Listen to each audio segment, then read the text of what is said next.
안녕하세요. 오늘도 사연살롱을 찾아주셔서 감사합니다. 어릴 때 읽었던 전래동화 중에 토끼와 거북이 다들 기억하시죠? 빠르기로 소문난 토끼와 느림보 거북이가 경주를 벌이는 내용인데요. 모두의 예상을 깨고 느림보 거북이가 토끼한테 이긴다는 반전을 보여준 동화였어요. 거북이가 경주에서 이길 수 있었던 건 토끼가 자만심에 빠져서 중간에 낮잠을 잤기 때문이지만 그건 못지않게 중요한 게 또 하나 있었어요. 바로 거북이의 끈질긴 노력이었죠. 누가 봐도 상대가 안 되는 대결이었지만 거북이는 끝까지 자신을 믿고 앞을 향해 달려갔으니까요. 저는 살면서 고비를 만나 주저앉고 싶어질 때면 어릴 적 읽었던 이 동화를 떠올려요. 그리곤 속으로 주문을 외우듯 읊조리죠. 거북이도 했는데 나라고 못할 게 뭐 있어? 할 수 있어. 그렇게 지난 43년을 거북이처럼 쉼없이 걸어온 저는 얼마 전에 드디어 엄청난 성과를 올릴 수 있었어요. 그런데 살다 보면 그런 사람들이 꼭 있잖아요. 자기가 이룬 성과는 손톱만한 것도 엄청 과대평가하고 남이 이룬 성과는 그게 얼마나 크든 간에 폄하하는 인간들이요. 하필 제 주변에도 그런 인간들이 있어서 난생 처음 이렇게 사연까지 보내게 되었어요. 저는 서울에서 나고 자랐어요. 다들 알다시피 서울은 전국에서 가장 번화가 큰 도시잖아요. 10년이면 강산도 변한다는 말도 옛말이 된 지 오래. 불과 2, 3년만 지나도 동네 스카이라인이 완전히 바뀌니 말이에요. 서울에서 태어난 사람 치고 태어난 집에서 죽을 때까지 사는 사람은 거의 드물어요. 집값이 워낙 비싸기도 하고 재개발이 빈번해서 평생 이사 한번 안 가본 사람이 없을 정도니까요.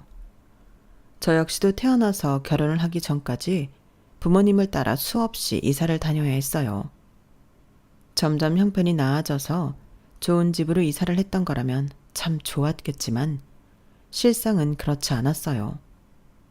조금 살만하다 싶으면 어김없이 돈 나갈 일이 생기고 그 바람에 집을 줄여서 이사를 갔다가 조금 형편이 나아져서 산동네에서 조금 내려온다 싶으면 또다시 돈 나갈 일이 터지곤 했어요. 어느 해는 1년 동안 4번이나 이사를 다녔어요. 전학 간 학교에서 새 친구를 사귀기도 전에 전학을 가고 담임 선생님 이름을 외우기도 전에 전학 가기를 반복했어요. 그러다가 처음으로 한 집에서 살게 된 건 다름 아닌 아빠의 죽음 때문이었어요. 음주 차량에 치여 세상을 떠난 아빠의 사망보험금과 합의금으로 집을 사게 되었거든요. 평생 소처럼 일을 하고도 마음 편히 다리 뻗을 집 한 칸 마련하지 못했던 아빠는 자신의 목숨으로 집을 남기고 가신 거였어요. 엄마랑 둘이서 그 집에 들어가던 날 생애 첫 내 집이 생겼다는 기쁨보다는 아빠에 대한 그리움과 미안함이 더 컸어요. 그래서 그런가 울컥하더라고요. 그런데 엄마를 보니 엄마 역시 눈시울이 붉어져 있더라고요. 기를 쓰고 눈물을 참고 있었는데 그런 엄마를 보니 스위치를 켠 것처럼 눈물이 터지고 말았어요. 이런 집 없어도 아빠만 살아 돌아온다면 1년에 12번 이사를 다녀도 절대 불평은 안 할 거라고. 그러니 우리 아빠를 돌려달라고 서럽게 울먹였죠. 엄마 역시 그런 저를 끌어안고 펑펑 우셨어요. 물론 한동안 아빠에 대한 죄책감을 떨치지 못해서 집에 정을 붙이지 못했지만 그래도 살다 보니 그런 감정도 조금씩 무뎌지기 시작하더라고요. 어느새 미안함보다는 고마운 마음이 더 커졌으니까요. 그동안 남의 집살이를 하면서 서러웠던 일이 참 많았거든요. 벽에 못을 박으려고 망치질만 해도 득달같이 달려와 현관문을 두드리고 생선 좀 구워 먹을라 치면 냄새난다고 뭐라 하고 자기들은 평생 골목 청소 한 번 안 하면서 세입자한테는 집 앞 골목에 쌓인 눈 좀 쓰려고 강요하지를 않나. 진짜 별것도 아닌 걸로 집까진 유세를 떨어대는데 정말 서러운 일이 한두 번이 아니었어요. 그런데 이제는 벽에 드릴로 구멍을 내든 삼겹살을 구워 먹든 뭐라 하는 사람도 없고 특히나 보증금을 올려달라는 소리를 안 들어도 되니까 그것처럼 마음 편한 게 없었어요. 제가 이렇게 집에 대해 말이 많은 건 아무래도 남의 집살이에 대한 좋은 기억이 있기 때문일 거예요. 초등학교 3학년 때였는데 하필 그때 주인집 아들이랑 제가 같은 학교 같은 반에 다니게 된 거예요. 안 그래도 전학 간 지 얼마 안 돼서 친구도 없는데 그런 저를 더더욱 힘들게 한 사건이 벌어진 거예요. 주인집 아이가 반 애들 앞에서 이렇게 말한 거예요. 얘 우리 집 지하에 사는 애야. 얘네 집 완전 거지야. 우리 엄마가 그러는데 돈이 없어서 지하에 사는 거래. 얘네 아빠도 거지고 얘네 엄마도 거지고 얘도 거지야. 반 아이들이 제 이름을 외우기도 전에 주인집 아이는 저를 자기 집 지하에 사는 거지로 소문을 내버렸어요. 애가 너무 어려서 뭘 몰라 그런다고 할 수도 있겠지만 당하는 사람 입장에서는 아기가 있든 없든 상처를 받는 건 매한가지였어요. 마흔이 훌쩍 넘은 지금까지도 가슴에 한이 맺혀 있을 정도로 말이죠. 그런 상처가 있어서 그런가 아빠가 만들어준 저희 집이 그렇게 고맙고 소중할 수가 없었어요. 엄마는 누가 시키지도 않는데 늘 집을 쓸고 닦으셨어요. 남의 집에 새들어 살 때보다도 더 집을 애지중지 하시는 것 같더라고요. 그 집에 살면서부터 우리 집 살림은 조금씩 나아지기 시작했어요. 아무래도 사는 집 문제가 안정되고 나니까 심적으로 안심이 되고 벌이가 적어도 먹고 사는 문제만 해결되면 되니까 부담이 덜해서 그랬던 것 같아요.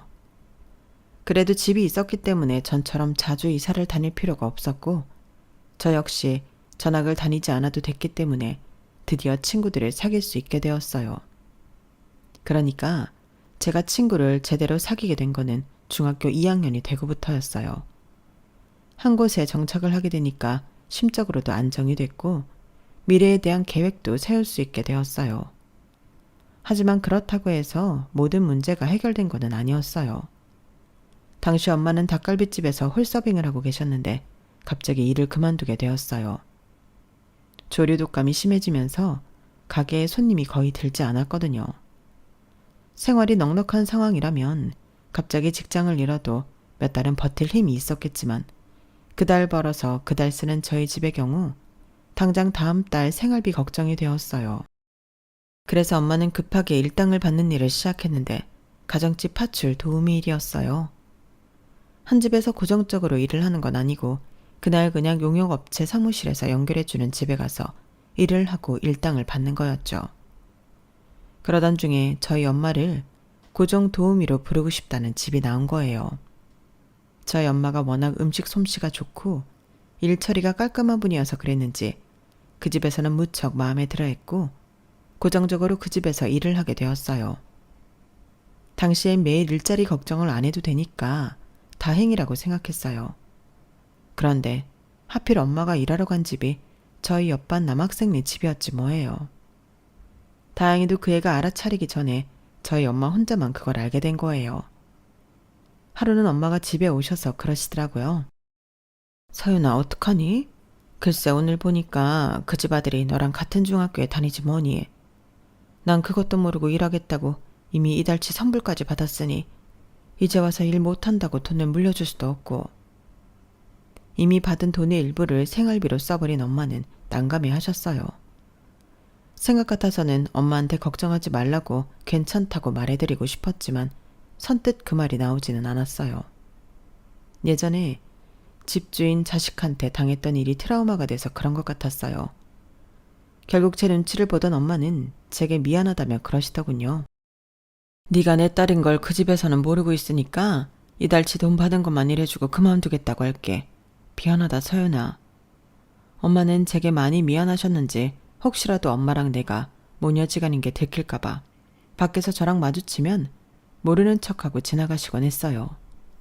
그 모습을 보니까 왠지 제가 더 죄송하더라고요.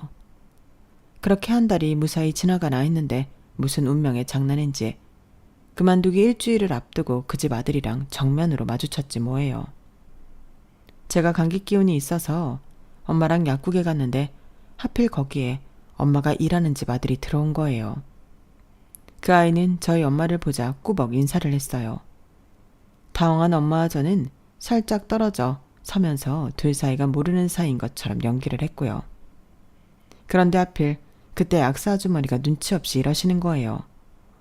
어머, 이제 보니 따님이 엄마를 쏙 닮았네. 눈매가 아주 판박이야?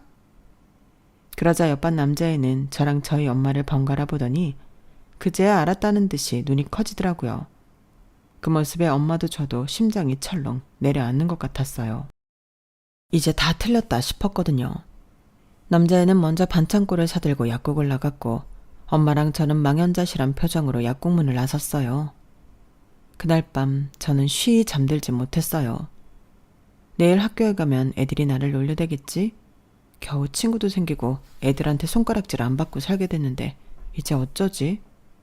이사도 갈 수 없으니까 전학도 못 가게 될 텐데. 수만 가지 생각이 꼬리를 물고 이어졌고 결국 한숨도 못 잔 채 등교를 했어요. 그런데 조회 시간이 끝나고 1교시, 2교시가 지나고 점심시간도 지나서 종례 시간이 될 때까지 정말 아무도 저를 놀리는 사람이 없는 거예요. 평소랑 다른 게 하나도 없이 온전한 하루가 지나가 버린 거였죠. 내심 속으로 그 애가 깜빡한 건가? 그런 거면 좋겠는데 라는 생각을 했어요. 그렇게 하루 이틀 3일이 지나갔고 여전히 아무 일도 일어나지 않았어요. 여전히 불안하긴 했지만 이대로 그 애가 그날 우리 모녀를 본 일을 잊어버리면 좋겠다는 생각을 했어요. 혹시라도 저랑 마주치면 그때 일이 떠오를까봐 마주치지 않으려고 요리조리 잘 피해 다녔는데 하필 체육 수업을 옆반이랑 합반 수업을 하게 되면서 마주치게 된 거예요. 두 반이 피구 시합을 하게 되었는데 저는 그 애한테 신경이 쓰여서 제대로 수업에 참여하기 힘들었어요. 공은 날아들고 신경은 남자애한테 가 있으니 제대로 공을 피할 리가 없었죠. 결국 저는 날아오는 공에 얼굴을 정면으로 맞았고 그대로 코피를 쏟고 말았어요. 그러고 나니 속에서 뭔가 울컥하더라고요. 왜 내가 이 녀석한테 휘둘려서 이렇게 마음을 졸여야 하나 하는 생각에 서러워서 눈물까지 터져 나왔어요. 그러자 체육 선생님을 비롯해 아이들은 제가 아파서 오는 줄 알고 다가와서 다들 한마디씩 위로를 하지 않겠어요? 그랬더니 오히려 감정이 더 격해져서 결국 울음소리는 더 높아졌고 제게 공을 던졌던 아이를 졸지에 죽일 놈이 되고 말았어요. 그렇게 엉망진창이 돼버린 체육 수업이 끝나고 저는 옆반으로 찾아갔어요. 이렇게 마음 졸이고서는 도저히 못 살겠다 싶어서 그 애랑 단판을 지어볼 생각이었어요. 싹싹 빌든 살살 달래든 해볼 수 있는 데까지 다 해보자 싶었죠. 그런데 난 소문낼 생각 없는데 왜 내가 소문낼 거라고 생각했어? 그야 다들 그러니까 애들 앞에서 놀릴 수도 있고 그게 왜 소문을 낼 일인지 솔직히 나는 잘 모르겠어. 너희 어머니는 그냥 일을 하신 거잖아. 사람마다 각자의 직업이 있는 거고 그걸 놀림감으로 삼는다는 것 자체가 잘못된 거 아니야? 아무튼 나는 그런 소문 낼 생각 없으니까 걱정 안 해도 돼. 혹시 그걸 신경 쓰느라 체육 시간에 공 맞은 거야? 그런 거라면 내가 미안해. 어떻게든 나 때문에 그렇게 된 거니까. 오히려 제게 사과를 하는 남자애를 보니까 기분이 묘했어요. 내 앞에 있는 15살짜리 이 남자애가 왠지 성숙한 어른 같다는 생각이 들었거든요. 그동안 혹시나 엄마 직업이 들키지 않을까 전전긍긍했던 제 자신이 한심하게 느껴질 정도였어요. 그래서일까요? 그날 이후 이상하게 이 남자애한테 신경이 쓰이더라고요. 소문을 낼까봐 그런 게 아니라 자꾸 시선이 닿고 복도에서 마주칠 때마다 심장이 콩닥콩닥 뛰곤 했어요. 내가 왜 이러나 생각했는데 아무래도 제가 얘를 좋아하게 된 것 같았어요. 그리고 다행인 건 그건 저만 그런 건 아니었다는 거예요. 어디선가 시선이 느껴져서 고개를 돌려보면 어김없이 그 애가 저를 바라보고 있었고 제가 곤란한 상황에 처했을 때면 어김없이 나타나서 무심한 척 도움을 주고 갔거든요. 그런 일이 반복되면서 마주치는 날이 늘어났고 그러다 보니 어느새 친해졌지 뭐예요. 한 동네 살고 있어서 아침에 학교도 같이 가고 교과서나 미술 준비물 같은 걸 깜빡했을 때는 서로 빌려주고 빌리기도 했어요. 아직 나이가 어리기도 하고 저희 때만 해도 중학생들이 이성을 사귀는 게 그리 흔한 일은 아니었기 때문에 좋아하는 마음만 담아둘 뿐 친구처럼 지냈어요. 그러다가 고등학교를 각각 여고와 남고로 진학하게 되면서 떨어져 지내는 시간이 많아지자 그때서야 사귀게 됐지 뭐예요. 눈에서 멀어지면 마음에서도 멀어진다고 하지만 오히려 그리운 마음이 강해져서 그랬던 것 같아요. 평일엔 삐삐로 음성을 남기거나 호출을 하는 걸로 보고 싶은 마음을 달래고 주말이 되어서야 같이 도서관도 가고 극장에 영화도 보러 가고 근처 대학가에 놀러 나가기도 했어요. 그때까지만 해도 훗날 우리가 결혼을 하게 되리라는 건 까맣게 모른 채 그저 그 순간을 함께 보내는 게 그렇게 좋을 수가 없더라고요. 비록 학교는 달라졌지만 운이 좋으면 동네에서 마주치기도 했는데 그럴 때면 복권에 당첨된 기분이었어요. 거기다 시험철에는 함께 동네에 있는 독서실에 가서 공부도 했어요. 남학생과 여학생이 각각 다른 방에서 공부를 하는 거였지만 그래도 중간중간에 시간 맞춰 음료수를 뽑아 먹으러 나오기도 하고 같이 근처 편의점에서 라면도 먹으면서 틈새 시간에 데이트를 하기도 했어요. 사실 저는 어릴 때부터 전학이 잦았던 탓에 공부에 신경을 쓰기 힘들었던 데다 딱히 공부에 소질도 없어서 독서실에 다닌 것도 공부가 목적은 아니었어요. 그저 남자친구랑 같이 한 공간에서 시간을 보낸다는 것 자체에 의의를 두고 있었죠. 하지만 상준이는 달랐어요. 중학교 때도 반에서 3등 안에 들 정도로 공부를 잘했고 고등학교에 와서도 반에서 5등 밖으로 나가는 일은 없었으니까요. 그런데 어느 순간부터 그런 점 때문에 고민이 되더라고요. 이대로라면 상준이는 대학에 진학을 하게 될 텐데 내 성적으로는 대학은 문턱에도 못 가볼 게 뻔했으니까요. 그래서 1학년 말부터는 공부에 욕심을 내기 시작했어요. 같은 대학교는 못 들어가도 같은 대학생은 되고 싶었거든요. 안 하던 공부를 하려니까 어디서부터 시작을 해야 할지 감이 안 잡히더라고요. 처음엔 괜히 자존심이 상할 것 같아서 상준이한테 말은 공부에 대한 건 묻지 않으려고 했는데 공부 때문에 곤란해하는 나를 본 상준이가 먼저 나서서 도움을 주었지 뭐예요. 형편없는 내 실력을 알고도 제게 실망하거나 놀리기는커녕 진지한 모습으로 하나하나 친절하게 알려주었어요. 그런 상준이 덕분에 저는 조금씩 공부하는 방법을 익혀나가게 되었고요. 그런데 언제부턴가 상준이가 조금씩 이상해지는 게 보이더라고요. 글쎄 한 번은 학원까지 땡땡이 치고 저희 집 앞까지 왔지 뭐예요. 야, 너 요즘 왜 그래? 무슨 일 있는 거야? 며칠 전에도 학원 빠지더니 오늘도 이러면 어떡해? 저는 그저 안 그러던 애가 갑자기 일탈을 삼으니까 걱정이 돼서 한 소리였는데 남편은 그 말에 삐친 것 같더라고요. 왜? 너도 내가 성적 떨어지면 상정도 안 할 거야? 너도 내가 공부를 잘해야만 인간 대접해줄 거냐고. 그날 상준이의 말과 행동은 분명히 평소와는 달랐어요. 화가 잔뜩 나 있었고 금방이라도 삐뚤어질 것처럼 위태로워 보였거든요. 그게 무슨 소리야. 너도 내 성적 알잖아. 내 주제에 너 성적 좀 떨어진다고 그러겠냐? 상준아, 너 진짜 무슨 일 있는 거지? 나한테 말하기 싫어? 그러자 상준이는 한숨을 푹 쉬면서 그러더군요. 나 이번에 5등 밖으로 밀려났어. 엄마는 내가 실수한 줄 아시는데 사실은 그게 아니야. 나 정말 열심히 준비했거든. 자꾸 이런 식으로 성적이 떨어지면 부모님도 더는 나한테 관심을 갖지 않으실 거야.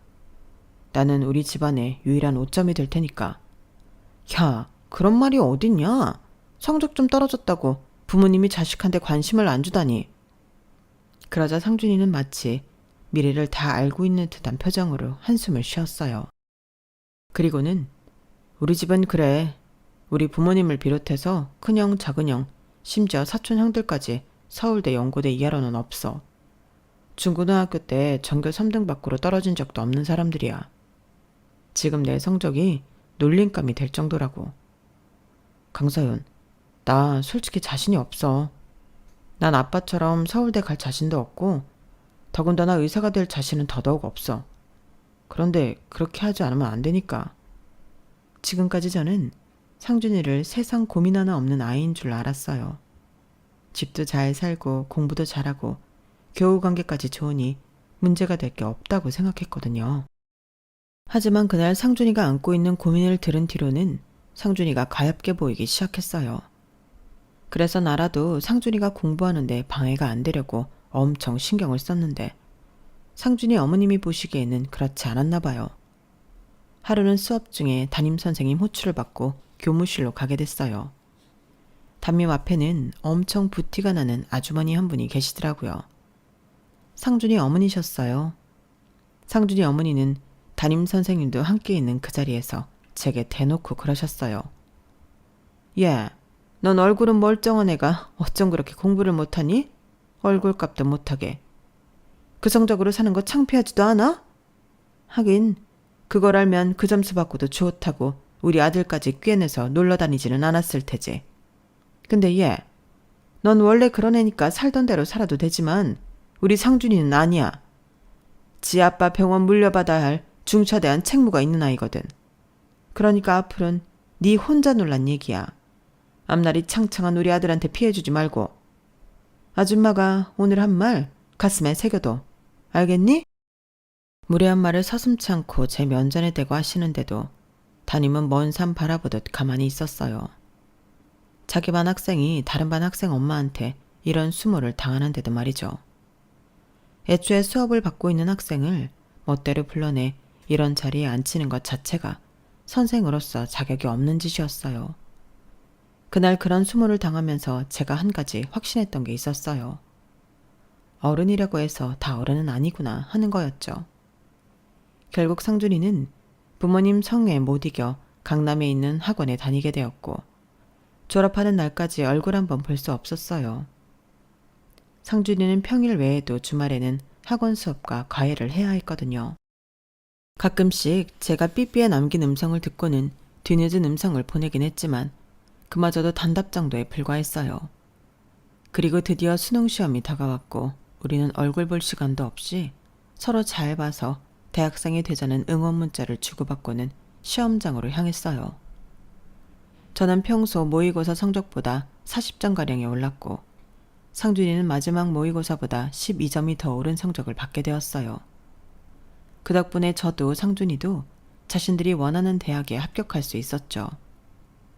우리가 다시 얼굴을 보게 된 건 상준이가 응시한 대학의 논술 시험이 끝난 날이었어요. 이제는 모든 시험이 다 끝났기 때문에 상준이 부모님도 더는 우리 사이를 막아야 할 이유가 없게 됐으니까요. 못 본 사이 상준이는 살이 많이 빠져 있더라고요. 얼마나 혹독하게 공부를 했는지 기운이 하나도 없어 보였어요. 그래도 오랜만에 만나서 좋았는지 연신 웃고 떠드느라 잔뜩 신이 났더라고요. 그리고 몇 달 뒤 드디어 합격자 발표가 났어요. 저는 제가 서원했던 모 여자 전문대 유아교육학과에 합격을 했고 상준이는 의대에 합격을 했어요. 상준이 부모님이 나온 대학은 아니었지만 그래도 우리나라에서 세 손가락 안에 드는 대학 의대라서 상준이네 부모님도 많이 기뻐하셨다더군요.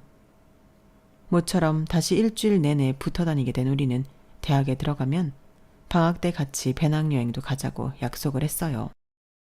하지만 막상 대학에 들어가 보니 그런 약속은 애당초 실현 불가능한 거였더라고요. 저는 의대생들이 그렇게 공부를 많이 하는 줄 그때 처음 알았거든요. 상준이 말로는 고3 수험생 때보다도 더 공부를 많이 하는 것 같다고 했어요. 그런데 진짜 문제는 그게 아니었어요. 본과 수업 중 하나인 시신해부 수업을 받은 뒤부터 상준이가 이상해졌거든요. 좋아하던 순대나 곱창을 입에도 못 대게 된 거예요. 뿐만 아니라 조리를 안 한 육류를 보면 바로 구토를 시작했어요. 실습실에서 보았던 해부용 시신이 떠오른 탓이었죠. 앞으로 정식 의사가 되기 위해선 당연히 감당해야 하는 거였지만 상준이는 그걸 감당하지 못했어요.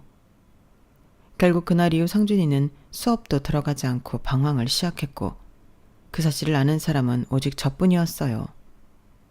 아무리 어르고 달래도 좀처럼 용기를 못 내더라고요. 그러다 결국 상준이는 학교에 자퇴서를 내고 말았어요.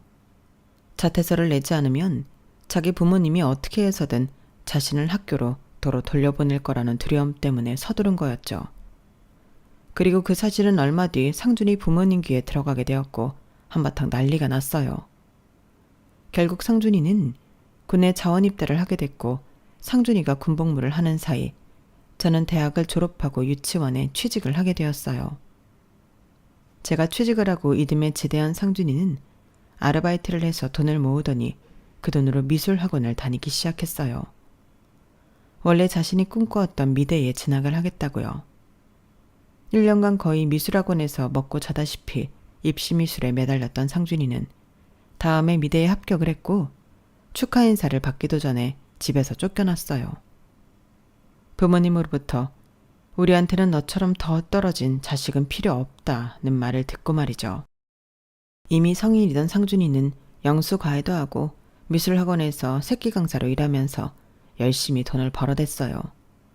숙식은 선배 원룸에 끼어 살면서 어떻게든 살아남으려고 발버둥을 쳤지만 부모님 도움 없이 엄청난 미대 등록금을 감당하고 생활까지 한다는 건 거의 불가능한 일이었어요. 게다가 그림을 그리고 싶어서 들어간 대학인데도 정작 자기 작업을 할 시간이 없어져 버렸죠. 그래서 이 문제를 해결할 방법을 찾다가 결혼밖에는 없다는 걸 깨닫게 되었어요. 어차피 할 결혼이었기 때문에 시기를 조금 당긴다고 달라질 건 없을 것 같았거든요. 생활비는 내가 벌 테니까 넌 학비만 책임져. 나머지 시간엔 네가 그리고 싶은 그림을 그리면 되잖아. 지금 생각해보면 너무 엉성한 계산법이라서 웃음이 나지만 그때는 이런 허술한 계산을 하고도 꽤나 만족했어요. 일단 돈이 없으니 결혼식 없이 혼인신고만 하고 살기로 했고 신혼집은 그냥 엄마 집에서 친정살이를 하기로 했어요. 다행히 엄마가 허락해 주셨거든요. 이제 남은 문제는 시댁에 결혼을 알리는 거였는데 이게 솔직히 반신반의였어요. 이미 내쫓은 아들이지만 그래도 당신들 아들인데 좋든 싫든 신경은 쓰시겠지 라는 생각과 괘씸한 마음에 대꾸도 안 해주실지도 모른다는 생각이었죠.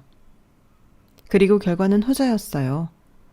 결혼을 하든 말든 네 마음대로 하라는 아버님 말씀을 듣게 됐거든요. 비록 시댁의 축복을 받을 수 없는 조촐한 결혼이었지만 저희 두 사람은 하루하루가 행복 그 자체였어요. 중학생 때 만나 성인이 되어 결혼을 하기까지 그 긴 시간이 바로 오늘을 위해 있었던 거라는 생각이 들 정도로 좋았거든요. 엄마 역시 오랜만에 집안에 남자 신발과 옷가지가 보이니까 그렇게 안심이 될 수 없다시며 무척 좋아하시더라고요. 엄마랑 같이 살았기 때문에 반찬값이며 생활비가 훨씬 적게 들었고 그렇게 남긴 돈은 남편 화고나 등록금을 낼 때 보탤 수 있었어요. 그렇게 엄마 집에서 10년 가까이 사는 동안 아이도 출산했고 남편도 대학을 졸업해 취직을 했어요. 그런데 이직한 회사가 하필 수원에 있어서 드디어 엄마 집을 떠나게 되었어요. 그렇게 수원에 내려가 정착을 하게 된 저희 가족은 아버님의 임종을 앞두고 시댁과 다시 연락을 하게 되었어요. 두 아주버님 내외는 우리 부부를 못마땅하게 생각했지만요. 특히 두 손이 동서들은 무척이나 경계심을 나타냈어요. 뭐야? 이제까지 나물러라고 살더니 아버님 돌아가실 때가 되니까 찾아온 거야? 정말 어이가 없네. 그러게요, 형님. 돈이 무섭긴 무섭네요. 영 끄는 자식까지 돌아오게 하니 말이에요. 시부모 부양은 우리한테 떠넘기더니 유산만 챙기겠다는 거야? 뭐야? 이래서 없는 사람은 돈 앞에서 자존심도 없다고 하는가 봐요. 나 같으면 며느리로 인정도 안 하는 시댁엔 발도 안 들일 텐데. 가시를 세우고 달려드는 손이 동서들을 보니 당장이라도 집으로 돌아가고 싶었지만 남편을 생각해 꾹 참았어요. 비록 여전히 저를 며느리로 생각하지 않는 시어머니였지만 그래도 당신 아들과 손자한테만큼은 얼었던 마음이 풀린 듯 보였어요. 그날 밤 아버님은 온 가족이 다 모인 가운데 임종을 하셨고 이후 유산 배분이 시작됐어요. 아버님 명의의 병원은 어머님이 받게 되셨고 두 아주버님은 땅과 현금 등을 받게 되셨어요. 그리고 저희 부부는 아무것도 받지 못했어요. 다만 저희 아들 앞으로 상가 하나를 주셨는데 애가 대학에 들어갈 때까지 팔지 말고 매달 나오는 임대료로 애한테 들어갈 사교육비로 쓰라고 단서를 다셨더라고요. 사실 저희는 유산을 주실 거라는 생각조차 없었기 때문에 무척 감사하게 생각했어요. 그런데 두 아주버님과 선희 동서들은 이번 유산 배분에 불만이 컸던 모양이었어요. 아무래도 알짜배기 병원을 어머님이 갖게 되어서 그런 것 같더라고요. 아이씨, 아버진 진짜 생각이 있는 거야 없는 거야. 당연히 병원은 장남이 나한테 줘야지. 그걸 왜 엄마한테 남기냐고. 나중에 엄마 죽고 받게 되면 상준이 저 자식한테까지 나눠줘야 하잖아. 형, 진짜 웃긴다. 병원을 왜 형한테 줘야 된다고 생각하는데? 형은 치과 전문이잖아. 난 아버지랑 같은 성형외과고. 그럼 당연히 내 거지. 왜 형 거야? 치과가 뭘 한다고. 어머머, 도련님 말이 지나치시네요. 치과가 뭘 아냐뇨. 우리 이도 엄연히 의대 나왔어요. 그리고 말이 났으니 말인데 도련님이 아버님이랑 같은 성형외과 전문이면서 남의 병원에서 페이닥터 하는 데는 다 이유가 있는 거 아닌가요? 아무리 자식이라도 실력이 돼야 데려다 쓰죠. 그런 사람한테 어떻게 병원을 물려주겠어요? 차라리 과가 달라도 실력 있는 큰아들한테 줘야지. 형님, 듣자 하니까 말이 이상하네요. 누가 실력이 없어요. 우리 병원에서 제일 예약하기 힘든 의사라고요. 뭘 알고 말해야지. 아, 그래. 그건 동서 말이 맞네. 오직 의료 미스가 많았으면 그 병원에서 도련님한테는 환자를 안 보내겠어. 나도 귀가 있어서 그쪽 사정은 잘 알고 있다고. 아버님 병원에 대한 두 형제 부부의 욕심은 결국 말다툼을 지나 몸싸움까지 번지게 되었고, 그러는 동안에는 남편은 묵묵히 아버님 장례 준비를 했어요. 그렇게 아버님 장례식이 끝나고 모든 상속 절차까지 마친 어느 날, 남편이 불쑥 이사 얘기를 꺼냈어요. 유산 배분에 마음이 상한 두 형들이 어머니를 나몰라라 한다며 제가 동의한다면 어머님 사시는 근처로 이사를 했으면 한다고요. 차마 모시고 살자는 말은 못하겠고 근처에 살면서 자기가 가끔 들여다볼 생각이라고 하더군요. 10여 년 넘게 본가와 연락도 않고 살았던 남편이 안쓰럽기도 해서 남편 뜻에 따르겠다고 했어요. 그런데 문제는 집이었어요. 우리가 사는 수원집을 정리한다 해도 도저히 서울에서 집을 구하기는 힘들었거든요. 게다가 어머님이 사시는 동네가 요즘 한창 집값이 올라있는 지역이라서 도저히 근처에 집을 얻을 엄두가 나지 않았어요. 그런데 남편이 그러더라고요. 실은 내가 당신 모르게 10년 넘게 투자를 좀 해둔 게 있는데 그 돈을 회수하면 어머니 사시는 곳에 집을 살 수 있을 것 같아. 옆동이나 같은 건물 위아래층으로. 그게 무슨 소리야? 도대체 얼마나 있길래 거기에 집을 살 수 있다는 건데? 아니 그것보다 도대체 무슨 돈이 나서 10년 넘게 돈을 굴려왔다는 거야? 살림이 워낙 퍽퍽하다 보니 남편 용돈이라고 해도 밥값을 포함해 한 달에 50만 원 남짓이었는데 그걸로 돈을 모아서 불렸다는 게 도저히 이해가 안 갔어요. 그런데 아버지가 가족들 몰래 매달 돈을 보내주셨었거든. 안 받겠다고 다시 돌려드렸는데도 계속 보내셔서 그냥 손 안 대고 통장에 넣어두고 있었는데 우리 유리가 태어나고 보니까 나도 욕심이 생기더라고. 애 미래는 생각해야 하니까. 마침 그때 주변 사람들이 코인을 해보라고 권해서 그쪽에 손을 댔는데 자기도 알다시피 한동안 코인이 꽤 잘 됐잖아. 다행히 최고점 때 팔아서 크게 벌 수 있었어. 그 돈을 종잣돈으로 지금까지 굴려왔고 그렇다고 내가 언제까지 이 직장에 다니게 될지도 모르는데 수원에 집을 사기는 좀 그렇고 기왕이면 서울에 사려고 부동산 가격이 떨어질 때까지 기다리던 참이었는데 상황이 이렇게 된 거지. 그렇게 해서 알게 된 남편의 비상금은 상상을 초월했어요. 연예인들도 많이 산다는 서울숲 근처의 그 집을 현금으로 살 수 있는 정도였으니까요. 남편은 진작 말 못해서 미안하다고 했지만 이게 미안할 일인가요? 하루아침에 하늘에서 돈벼락이 떨어진 상황인데요. 그래서 미안하면 이참에 금융치료나 제대로 해달라고 했죠. 그렇게 우리 가족은 생각지도 못했던 돈으로 서울 성수동으로 금이 환영하게 되었어요. 이사를 하고 나니 집이 너무 넓어서 가구를 채우는데도 돈이 상당히 들어가더라고요. 수원집을 정리한 전세보증금을 온전히 쏟아 부을 만큼이요. 그렇게 집 정리를 하고 주변 사람들을 불러 집들이를 하게 되었어요. 아버님 장례식 때 본 이후로 전화 연락조차 없었던 두 손이 동서한테도 연락을 했는데 서울로 이사를 했다는 말에 둘이 짝이라도 한 것처럼 이러지 뭐예요. 먼저 큰 동서는 이런 반응이었어요.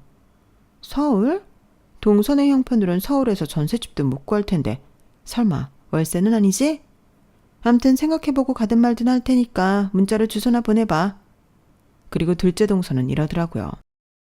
그냥 살던 데서 살지 뭐하러 서울로 와? 여기 집값이 얼만데. 하긴 동서네는 집값 걱정은 없겠다. 어차피 집사령판은 아니니까. 허름한 빌라에 자가도 아니고 전세살이 할 수준이잖아. 안 그래? 그래서 어느 동네인데? 제가 문자로 주소 보내드릴게요. 한 목소리로 저희 집을 무시하는 두 동서한테 저는 저희 집 주소를 찍어서 보내줬어요. 그랬더니 당장 전화가 왔더라고요. 동서, 혹시 어머님 댁에 들어가 사는 거야? 아니요, 호수가 다르잖아요. 저희는 그 위로 이사 왔어요. 암튼 주말에 시간 되시면 같이 오세요. 아니, 동선애가 무슨 돈으로 거기를 들어가? 우리도 못 가는 데를? 아버님이 유산으로 남겨주신 상가 팔았어? 아니지. 그거 팔아도 택도 없을 텐데. 두 동서는 저희가 고가의 유명 아파트에 입주했다는 소식에 거품을 물었고, 그 주 주말 집들이 차 저희 집에 와보고는 부러워서 어쩔 줄 몰랐어요. 돈을 모은 비결을 묻길래 남편이 코인으로 돈을 벌었다고 했더니 다들 표정이 바뀌더라고요. 두 아주버님 내외도 한동안 코인이며 주식을 했었는데 다들 돈을 벌기는커녕 결과적으로 손해만 보고 끝이 났었거든요. 욕심 때문에 최고점이 되었는데도 여전히 더 오를 거다는 기대로 팔지 못하고 손에 쥐고 있다가 똥값이 돼서야 손을 빼기도 했고, 믿었던 신종 코인이 하루아침에 휴지 조각이 돼버리는 바람에 돈을 날린 경험도 있으시더라고요. 반면에 제 남편은 이만큼 벌었으면 됐다 싶을 때 팔았기 때문에 최고점에 약간 못 미친 상태에서 팔아 큰 돈을 얻을 수 있었던 거고요. 삼형제가 한 배에서 나왔어도 성격이 제각각인 것처럼 욕심의 크기도 서로 달랐던 게 성패를 갈랐던 거예요. 비록 세 아들 중에 제 남편만 의사가 되지 못했지만 적어도 부모가 주신 돈을 가장 많이 불린 건 제 남편이었잖아요. 그래서 이제 어머님도 이런 제 남편이 믿음직스러우셨는지 병원을 제 남편 보고 맡아서 키워보라고 하시더라고요. 아니 엄마, 그런 게 어딨어. 상준이는 의사도 아닌데 쟤한테 왜 병원을 줘? 그래, 형 말이 맞아. 주려거든 의사인 형이나 나한테 줘야지. 그러자 어머님이 두 아들을 한심하다는 눈빛으로 바라보시며 그러시더라고요. 의사야 돈 주고 불러오면 되지만 돈 굴리는 재주는 돈을 주고도 살 수가 없는 거야. 네 아버지가 평생 일군 병원이다. 그렇게 귀한 걸 매달 적자나 내는 큰놈이나 툭하면 의료사고 내서 합의금 빌려달라고 찾아오는 둘째놈한테 어떻게 믿고 맡기겠어. 그러니 니들은 네 아빠 병원에 신경 끄고 니들 힘으로 살 생각들을 해. 막내는 결혼할 때도 10원 한 장 안 줬지만 이렇게 성공해서 돌아왔잖니. 형이 됐으면 창피한 줄이나 알라고. 그 말에 화가 난 아주머님들 내외는 자리를 박차고 나가버렸어요. 그리고 제 남편은 현재 어머님을 도와 병원 운영을 하고 있어요. 사람 인생 어떻게 될지 모른다고 집에서 버려졌던 제 남편이 아버님 병원을 잇게 될 줄 누가 알았겠어요. 그래서 인생은 살아볼만 하다고 하는가 봅니다. 제 사연은 여기까지예요. 지금까지 제 사연을 들어주셔서 감사드리고요. 여러분의 가정에도 행운이 함께 하시길 바랍니다. 여러분, 사연 댓글에 응원과 현명한 조언 부탁드려요. 좋아요와 구독은 저에게 큰 힘이 됩니다. 오늘도 좋은 일 가득하세요.